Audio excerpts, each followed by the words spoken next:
Okay, so this is not going to be your conventional step-by-step video, but I just finished everything and got it to work, so I wanted to do this all in one shot. I've seen a lot of different videos and try to link everything together, and then they say, oh, this is for the 12C and this is for this model and this model and this model, and it's not. 12C is different. So I'm gonna go through this. Everything's sort of broken apart still before I put everything together. So I came back, I always had this on the trickle charger, and I came back from 10 days of vacation and never had an issue. And always 97% battery life. So of course, when I tried to go and set up the trickle charger, everything was dead. How do you get in? So 12C, I will tell you, go to the key fob and you'll see a lot of videos saying break open the key fob, and there's a little skeleton key. Yes, so open this up, there's a little key in there. So 12Cs, they're gonna tell you go under the bottom and all this. No. I found one video and I had to link all these videos together, but right up here, there's a spot to put your finger and you could pull this panel down, and there's a little hook right here that it'll come down and hook. In this spot, there's a silver keyhole, really easy to see. Get in there. Sometimes they say use pliers to help, but I was able to get in there and then twist it and it'll open the door. Okay, so of course I didn't have it all like this when I left. Everything was closed up. So from there, go in here, and you see the little circle there? That you can pull out, and that will pop your hood or your bonnet or your frunk. Now you get in here and hook up the trickle charger. So I have one of the standard ones, the C-Tech, and some videos said, oh, just plug it in and it works. I found one that said try it for like 20 minutes because you're not going to have success the first times. Sure enough, I tried it and held the button down, and my trickle charger's over here. Really raw video. So this reset button, I pushed it once and thought it was happy, and it was showing up the error. So this red button was showing in one light.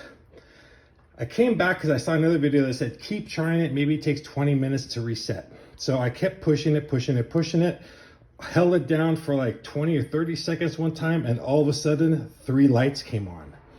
I left it overnight, and sure enough, the whole thing lit up. So I was charged. When I came in the morning, also this window was all the way down. So as you know from this, the last second battery drain will be the window going down a little bit. So as long as that happens, you're good. So after full charge, somehow that they roll down that window all the way. So anyways, window was down. I said, okay, so now I'm good. I have some charge. Everything's going well. So then I can start it up. I take it in the drive, and it's in limp mode. Goes about 50 miles an hour. Very slow to get that. But I was able to drive around, just around the block, make sure everything else was looking good. Brought it back in the garage, turned it off, turned it back on. Everything's fine. So with all the errors and the ECS code and everything is still lighted up, and the dash in limp mode, I found another video and said try to jump it, try to do this, and on one of the McLaren sites they said unplug the battery and then plug it back. That's what I did. So you got to take out the back half of the tub in here, and you'll watch all the videos, and they say there are screws here, there's a couple hexes here. These are plastic, got to be careful. I just thumb turned them all, and it was really easy to take off. There's some more in here, more Phillips that are steel. So those are easier, zap those out. Gotta take out this plastic piece that's Velcro, and there is 2 here. So take that out first, and then you can take that half of the tub out.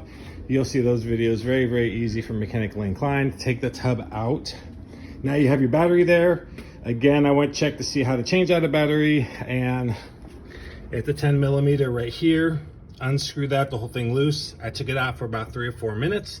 I put it back on, tightened it up, and started it up. And I only have an airbag fault. So, of course it says go to dealer. So, airbag fault. I've seen other videos where they say you can drive it around, the airbag fault will go off. I've also heard that you cannot get that off. Dealership costs about $50 to get that taken care of. So we'll see. I'll drive it around out of limp mode, thank God, and drive it, see if that does come off. If it doesn't, I'll hit my friend up who's a mechanic, McLaren mechanic, and have him zap that out for me. So if you're mechanically inclined, it's not that hard. Screws, just take care of all your plastic ones, you know, and like I said, step by step. The key is in that vent. Pop the trunk, pop the tub off, that back half, disconnect the battery, put it back on. I was freaking out at the beginning. I thought everything was dead. I think the biggest trick that I've seen is, you know, that your charger, trickle charger, keep pushing that reset over and over. It may take a few times. And I held it down for like 20 or 30 seconds, just in frustration. And it did, those 3 lights came on. I left it alone, didn't want to touch anything after that.